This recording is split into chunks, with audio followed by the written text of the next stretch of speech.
Friends welcome to our YouTube channel education concepts.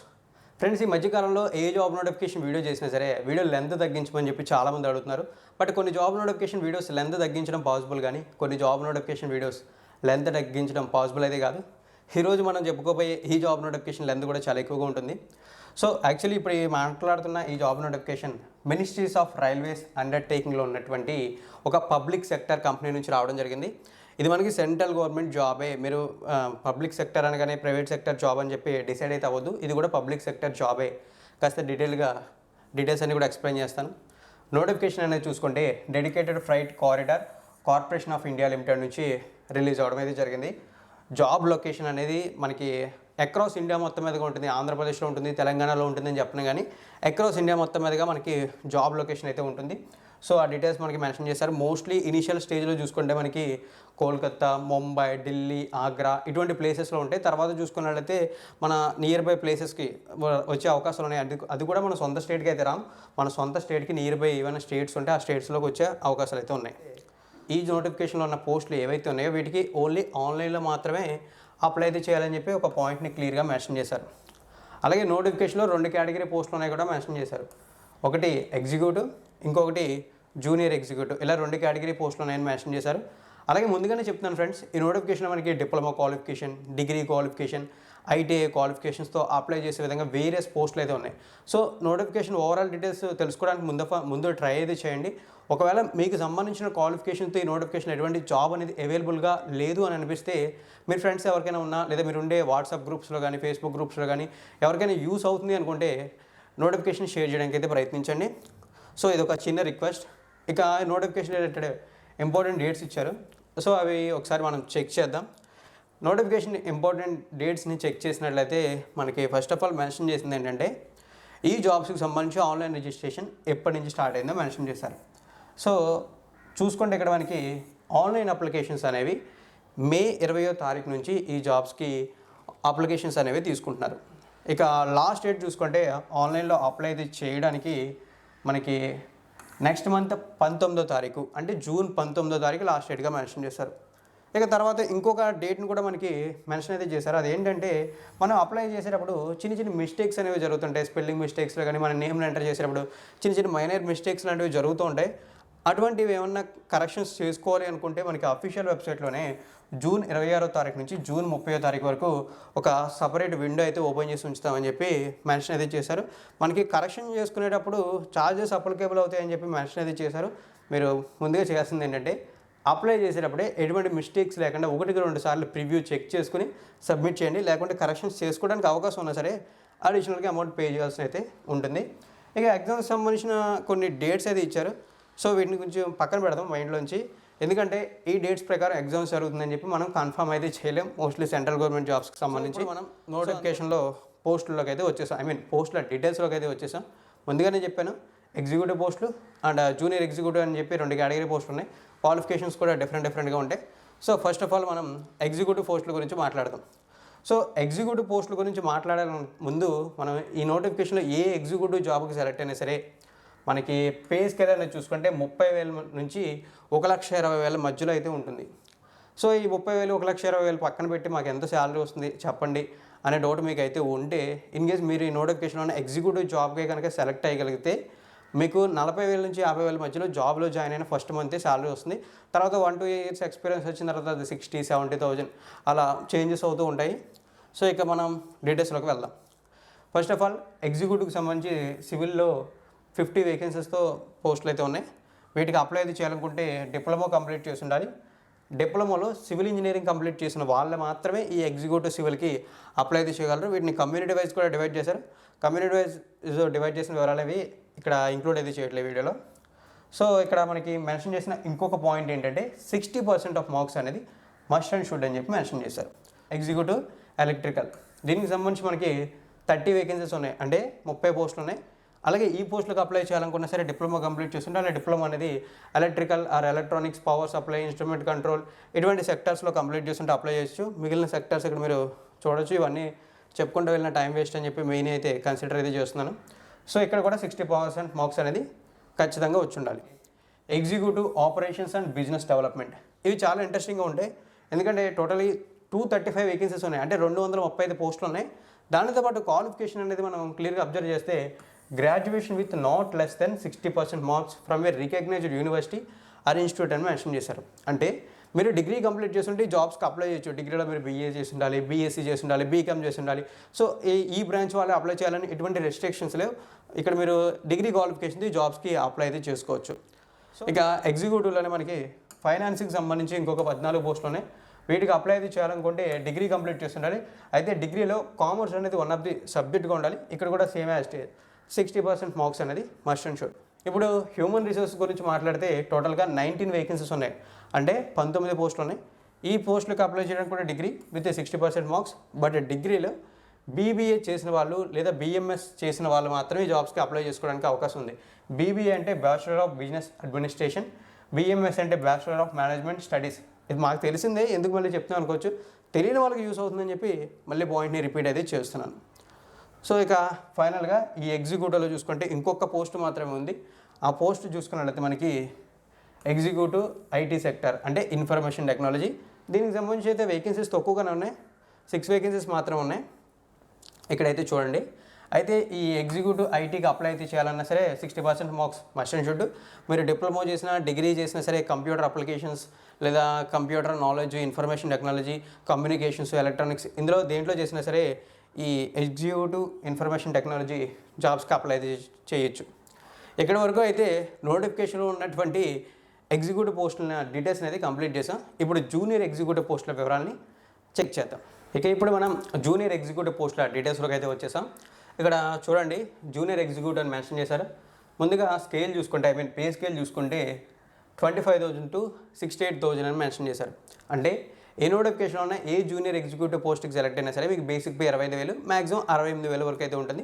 ఈ basic maximum గురించి ఒకసారి పక్కన పెడితే సెలెక్ట్ అయిన క్యాండిడేట్కి స్టార్టింగ్ స్టేజ్లో ఒక 30-35,000 మధ్యలో ఉంటుంది. తర్వాత 1-2 years ఎక్స్పీరియన్స్ వచ్చిన తర్వాత నుంచి శాలరీస్ పెరుగుతాయి. సో జూనియర్ ఎగ్జిక్యూటివ్లో ఫస్ట్ ఆఫ్ ఆల్ మనకి ఎలక్ట్రికల్కి సంబంధించి 24 వేకెన్సీస్ ఉన్నాయి. వీటికి అప్లై అయితే చేయాలనుకుంటే 10th class with ITI qualification ఉండాలి. 60% మార్క్స్ ఇక్కడ కూడా మనకి మస్ట్ అండ్ షుడ్గా మెన్షన్ చేశారు. సో ఎలక్ట్రికల్ అంటే మనకి చూసుకున్నట్లయితే wiremen, electrician, power distribution, lift, escalator, mechanism ఇటువంటి బ్రాంచెస్లో ఎవరైతే ఐటీఐ కంప్లీట్ చేస్తుంటారో వాళ్ళు అప్లై అయితే చేసుకోవాలి. Junior executive signal and telecommunication, దీనికి సంబంధించి అయితే నోటిఫికేషన్లో హైయెస్ట్ 148 వేకెన్సీస్ ఉన్నాయి, అంటే 148 పోస్టులు ఉన్నాయి. వీటికి కూడా same as these 10th class education qualification, 60% of marks ఇక్కడ కూడా same as these. 2 years ITI అనేది ఇక్కడ కూడా కంప్లీట్ చేయాల్సి అయితే ఉంటుంది. ఐటీఐలో చూసుకున్నట్లయితే మనం ఇక్కడ ఏ బ్రాంచెస్లో కంప్లీట్ చేస్తుంటే ఈ జాబ్స్కి అప్లై చేయొచ్చు మెన్షన్ చేశారు. అది చూసుకుంటే information technology, fitter, wiremen, electronic mechanic, power electronic system, ఇలాంటి ఏ బ్రాంచ్లో కంప్లీట్ చేసినా సరే ఇక్కడ మన ఈ junior executive signal and telecommunication జాబ్స్కి అప్లై అయితే చేయొచ్చు. జూనియర్ ఎగ్జిక్యూటివ్ మెకానికల్, దీనికి సంబంధించి నోటిఫికేషన్లో 9 వేకెన్సీస్ ఉన్నాయి. సో సేమ్ యాజ్ టీజ్ ఈ పోస్టులకు కూడా మనకి 10th class education qualification, 60% of marks must and should, 2 years of ITI complete అయితే చేసి ఉండాలి. సో ఇక్కడ ఓవరాల్గా డీటెయిల్స్ అనేది చూసుకోవచ్చు మొత్తం. ఫ్రెండ్స్ ఇక ఈ నోటిఫికేషన్ ఫర్దర్ డీటెయిల్స్లోకి ఒకసారి మనం వెళ్ళినట్లయితే, సో ఈ నోటిఫికేషన్ ఏవైతే పోస్టులు ఉన్నాయో వీటికి అప్లై చేయడానికి ఏజ్ లిమిట్స్ మెన్షన్ చేశారు. సో ఈ ఏజ్ లిమిట్స్ని చెక్ చేస్తే ఎగ్జిక్యూటివ్ పోస్ట్కి అప్లై చేయాలనుకున్నా, జూనియర్ ఎగ్జిక్యూటివ్ పోస్ట్కి అప్లై అయితే చేయాలనుకున్నా మినిమం ఏజ్ అయితే 18 సంవత్సరాలు, అంటే ఓటు హక్కు అయితే వచ్చి ఉండాల్సి అయితే ఉంటుంది. ఇక మ్యాక్సిమం ఏజ్ చూసుకుంటే అప్ టు 30 years వరకు అప్లై అయితే చేసుకోవచ్చు అని చెప్పి మెన్షన్ అయితే చేశారు. సో ఇక ఏజ్ రిలాక్సేషన్స్ కూడా ఇచ్చేశారు. ఏజ్ రిలాక్సేషన్స్ అనేవి చూసుకుంటే SC/ST కేటగిరీ అభ్యర్థులకి 5 years, OBC కేటగిరీ అభ్యర్థులకి 3 years, అదేవిధంగా పర్సన్ విత్ డిజేబిలిటీ వాళ్ళకి 10 years అని చెప్పి ఏజ్ రిలాక్సేషన్స్ అయితే మెన్షన్ అయితే చేయడం జరిగింది. ఫైనల్లీ ఎక్స్ సర్వీస్మెన్ క్యాండిడేట్స్కి కూడా 3 years ఆఫ్ ఏజ్ రిలాక్సేషన్ అయితే ఉందని చెప్పి మెన్షన్ అయితే చేశారు. అయితే ఇప్పుడు మనం ఈ పోస్టులకు సంబంధించిన సెలక్షన్ ప్రాసెస్ ఏ విధంగా ఉంటుంది అనేది ఒకసారి చెక్ చేద్దాం. జస్ట్ నార్మల్ వేలోనే ఎక్స్ప్లెయిన్ చేస్తాను, కంప్లీట్లీ డెప్త్గా అయితే ఎక్స్ప్లెయిన్ చేయట్లా. ఇక్కడ సెలక్షన్ ప్రాసెస్ అని చెప్పి వేరియస్ పోస్టులను మెన్షన్ చేశారు. టోటల్గా 9 కేటగిరీ పోస్టులు ఉన్నాయి, ఎగ్జిక్యూటివ్ అని అండ్ జూనియర్ ఎగ్జిక్యూటివ్ అని. సో ఈ పోస్టులకు సంబంధించిన సెలక్షన్ ప్రాసెస్లో చూసుకుంటే మనకి అన్ని పోస్టులకి సెలక్షన్ ప్రాసెస్ కామన్గానే ఉంది. First of all computer based test 1 ఉంటుంది. ఇది కంప్లీట్ అయ్యి ఎవరైతే మెరిట్ వస్తారో వాళ్ళని షార్ట్ లిస్ట్ చేసి వాళ్ళకి కంప్యూటర్ బేస్డ్ టెస్ట్ 2 అయితే ఉంటుంది. ఈ 2 కంప్లీట్ అయిన తర్వాత డాక్యుమెంట్ వెరిఫికేషన్, మెడికల్ టెస్ట్లు అనేవి ఉండి ఈ ప్రాసెస్లో సెలక్షన్ ప్రాసెస్లో ఎవరైతే అన్ని పర్ఫెక్ట్గా ఫిట్గా ఉంటారో వాళ్ళని షార్ట్ లిస్ట్ చేసి వాళ్ళకి జాబ్స్ అయితే ఇస్తారు. బట్ ఇదే నోటిఫికేషన్లో మనకి ఏవైతే 235 వేకెన్సీస్తో executive operations and business development jobs ఉన్నాయో డిగ్రీ క్వాలిఫికేషన్తో అప్లై చేసే విధంగా ఆ జాబ్స్కి చూసుకుంటే మనకి కంప్యూటర్ బేస్డ్ టెస్ట్ 2 అయిన తర్వాత కంప్యూటర్ బేస్డ్ యాప్టిట్యూడ్ టెస్ట్ అయితే ఉంటుందని చెప్పి మెన్షన్ అయితే చేశారు. ఇది ఒక్కటి మాత్రమే ఈ పోస్ట్లో ఉన్నటువంటి సెలక్షన్ ప్రాసెస్లో ఈ ఒక్క పోస్టే డిఫరెంట్గా అయితే ఉంది. సో మీరు చెక్ చేయండి. మోస్ట్లీ అందరూ ఎక్కువ ఈ పోస్ట్కి అప్లై అయితే చేస్తారు. సెలక్షన్ ప్రాసెస్ అయితే ఈ పోస్ట్కి టోటల్లీ 3 స్టేజెస్లో ఉంటుంది. తర్వాత డాక్యుమెంట్ వెరిఫికేషన్, మెడికల్ టెస్ట్లు అనేవి అవి ఏ సెంట్రల్ గవర్నమెంట్ జాబ్ చూసినా సరే నార్మలే కాబట్టి సో మీరు పెద్దగా కన్సిడర్ చేయాల్సిన అవసరం లేదు. సో ఇక్కడ మీరు ఈ డీటెయిల్స్ని చెక్ చేయండి. ఇన్ కేసు ఏమైనా డౌట్స్ ఉంటే మీరు కామెంట్ సెక్షన్లో కామెంట్ చేస్తే నేను క్లియర్ చేయడానికి ట్రై చేస్తాను వీలైనంత వరకు. సెలక్షన్ ప్రాసెస్లో భాగంగా syllabus details, exam pattern details అయితే ఎక్స్ప్లెయిన్ అయితే చేయాలనుకుంటలేదు. కానీ సో సెలక్షన్ ప్రాసెస్లో భాగంగా మనకి ఎగ్జామ్ పేపర్ ఏదైతే ఉంటుందో ఆ ఎగ్జామ్ పేపర్లో చూసుకుంటే ఈచ్ రాంగ్ ఆన్సర్కి 1/4 నెగిటివ్ మార్కింగ్ అనేది అప్లికేబుల్ అవుతుందని చెప్పి మెన్షన్ చేశారు. మోస్ట్లీ ఎగ్జామ్ పేపర్ అనేది ఇంగ్లీష్ ఆర్ హిందీ లాంగ్వేజెస్లో మాత్రమే ఉంటుందని చెప్పి కూడా మెన్షన్ అయితే చేశారు. అయితే చాలామందికి నోటిఫికేషన్ ఇంట్రెస్టింగ్గానే ఉంది, పోస్టులు అయితే బాగానే ఉన్నాయి, ఎగ్జామ్ సెంటర్స్ ఎక్కడ ఉంటాయి, వేరే స్టేట్లో అయితే జాబ్ అయితే చేయగలం, కానీ ఎగ్జామ్ కూడా మేము వేరే స్టేట్కి వెళ్ళి రాయాలంటే కాస్త డిసప్పాయింటింగ్ ఉంటుంది ఇనిషియల్ స్టేజ్లోనే.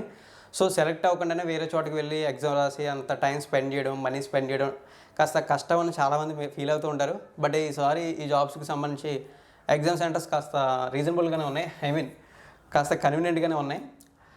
తెలంగాణలో చూసుకుంటే హైదరాబాద్ అనేది ఎగ్జామ్ సెంటర్గా ఉంటుంది స్టేజ్ 1 ఎగ్జామ్కి సంబంధించి.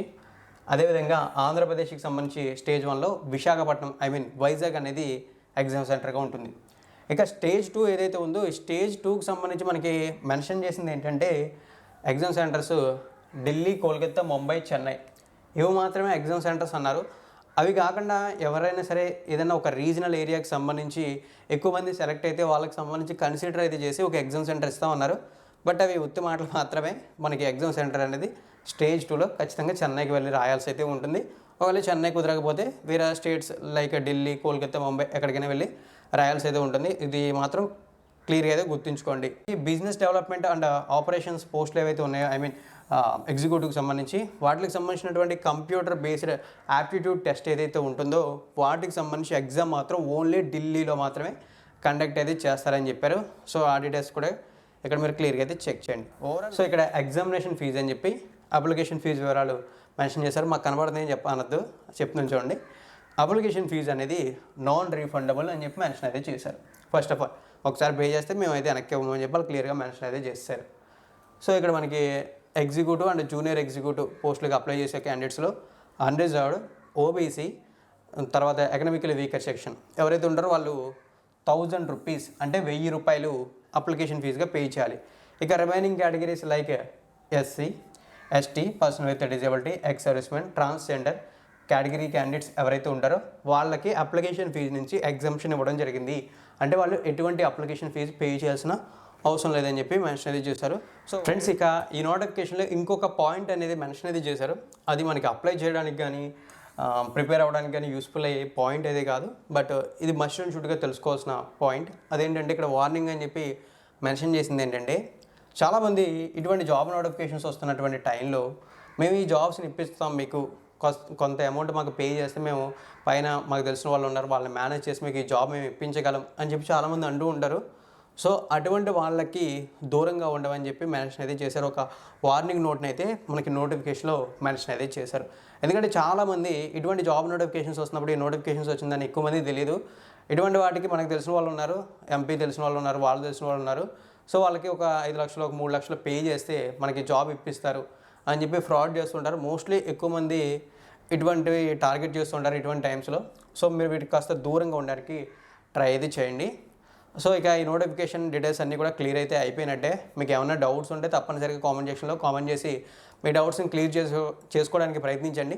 మరిన్ని ఇటువంటి రెగ్యులర్ జాబ్ నోటిఫికేషన్ డీటెయిల్స్ మన ఛానల్ ద్వారా తెలుసుకోవాలి అనుకుంటే ఛానల్ని సబ్స్క్రైబ్ చేసి నోటిఫికేషన్స్ కోసం బెల్ ఐకాన్ యాక్టివేట్ చేయండి. థ్యాంక్ యూ ఫ్రెండ్స్, వీడియోని ఎండింగ్ వరకు వాచ్ చేసినందుకు. వీలైనంత వరకు ముందే చెప్తున్నాను, ఈ నోటిఫికేషన్ని మీకు యూస్ కాకపోయినా మీ ఫ్రెండ్స్కి ఖచ్చితంగా షేర్ చేయడానికి ప్రయత్నించండి. ఇది ఒక చిన్న రిక్వెస్ట్ అనుకోండి లేదా సపోర్ట్ అనుకోండి.